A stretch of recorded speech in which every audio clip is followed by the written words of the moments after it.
Chapter 5: Components and Features of a Podcast. Putting any podcast together is not entirely dissimilar to putting together a radio or television program. The audience is always the first and ongoing focus. There must be a balance between entertainment and information, between levity and detail. There must be an idea, a topic, some complementary research and related content, often a written outline or script, an intro, and perhaps a theme, an outro with perhaps another or similar theme, and of course, the audio body composed of whatever it is the podcaster is saying. Audio body, scripted out. Let's start with the audio body. Let's further consider that you, the reader, will be the podcaster, that person who will be speaking behind the live mic. For the purposes of this discussion, we'll also assume that you, the podcaster, have identified your focus, perhaps a name for the podcast, and what you will be presenting in your first couple of episodes. Like so many other facets in life, preparedness can be critical to the success and effectiveness of our actions. Preparedness, or pre-production in podcasting, is no less important. While some podcasters seem as though they are freewheeling without much of a focus, speaking to or with an audience nearly always requires preparation. For podcasting, that preparation, especially for the audio body of the episode, is an outline or a script. Like a newspaper article or an essay that you may have written in university, the body begins with an introduction, such as, "In this episode we'll talk about," or "Welcome to episode number 1 of the ABC podcast, and we'll explore issues related to." Introduce the listener with a short and concise topical overview. This is useful for new listeners as well as established subscribers, as the topical overview immediately confirms to the listener that the episode in question contains the content the listener expects to hear. This brief introduction can also be positioned in its own section, similar to a trailer or teaser preceding the audio body or theme. Some people script out their episodes verbatim, while others create an outline of main points. While there are advantages and drawbacks to each approach, it is essential to avoid sounding formulaic, mechanical, or like someone who is reading, as I am now.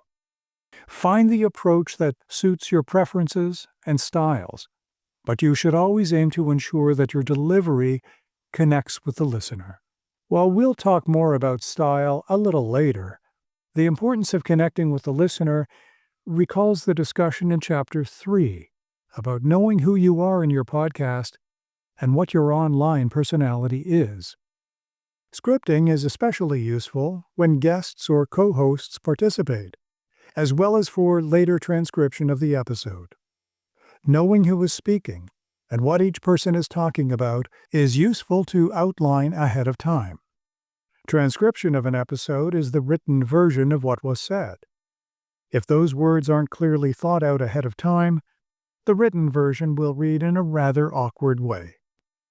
Why would any podcaster spend time on transcription? A written accompaniment can be performed automatically, with some manual proofing and editing required in most programs today, so there is no time involved in having to write down the proceedings.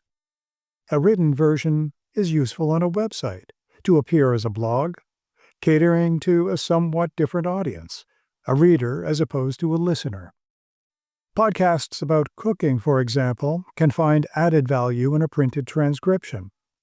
Transcription also broadens the accessibility of the audio material to listeners with disabilities, again reaching and potentially connecting with a different audience. So, scripting achieves several objectives. The audio body then ends with a closer. Much like closing words spoken by a broadcast reporter, the closer is a byline of sorts. In a podcast, the closer is also a form of what you can call station identification and channel access. For example, you might close out your episodes by saying, "Visit abccooking.com for more episodes and information.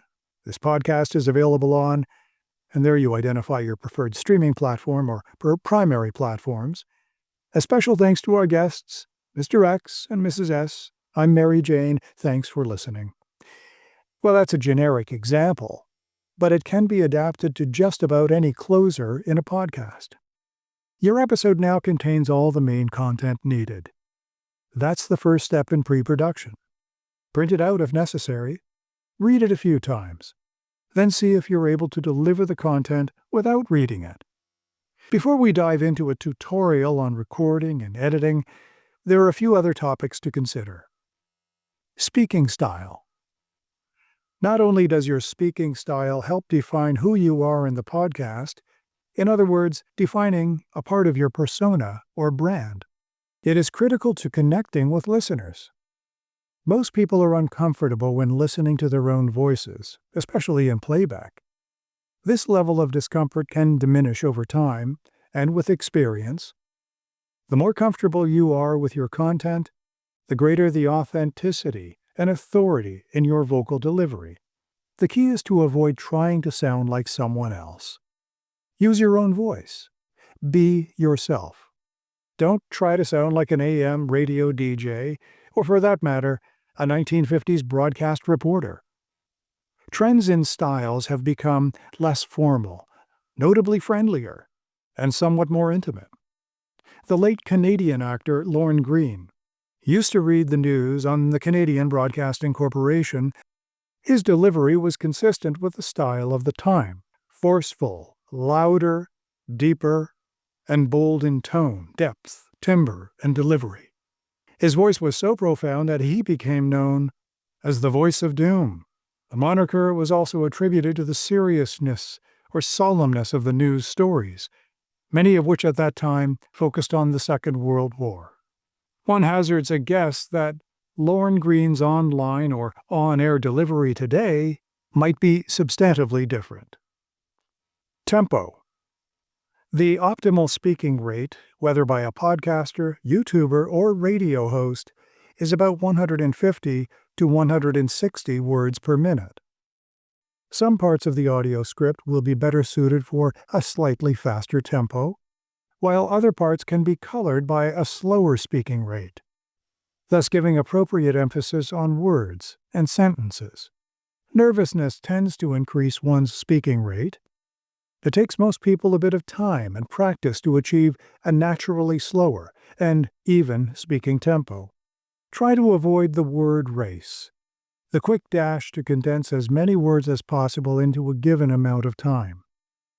Excessively higher speaking tempos can be uncomfortable for many listeners, and at best, are probably left to the actors in the television show Gilmore Girls. Copyrights and actionable issues. Always aim to be original. If you reference other brands, use music or sounds that may be owned by someone else, do your homework and confirm their status, possibly even reaching out to the registered owner for permission. It is quite easy to download samples of well-known audio logos, themes, or songs, and tempting for many to layer such content in the background of a discussion. Understand that to do so can be legally actionable.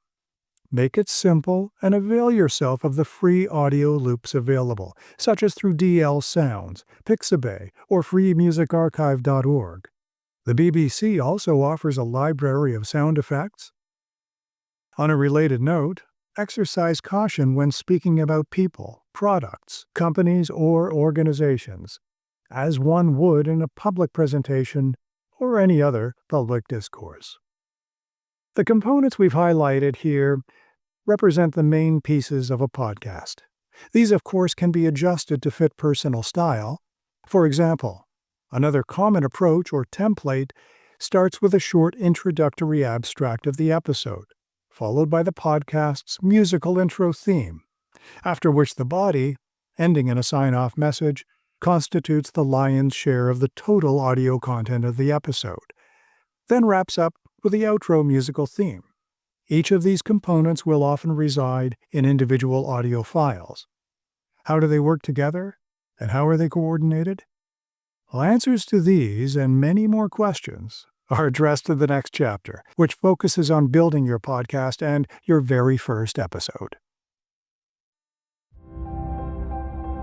Podcasting Explained, the audiobook, is a production of Henley Point. For more information visit henleypoint.ca.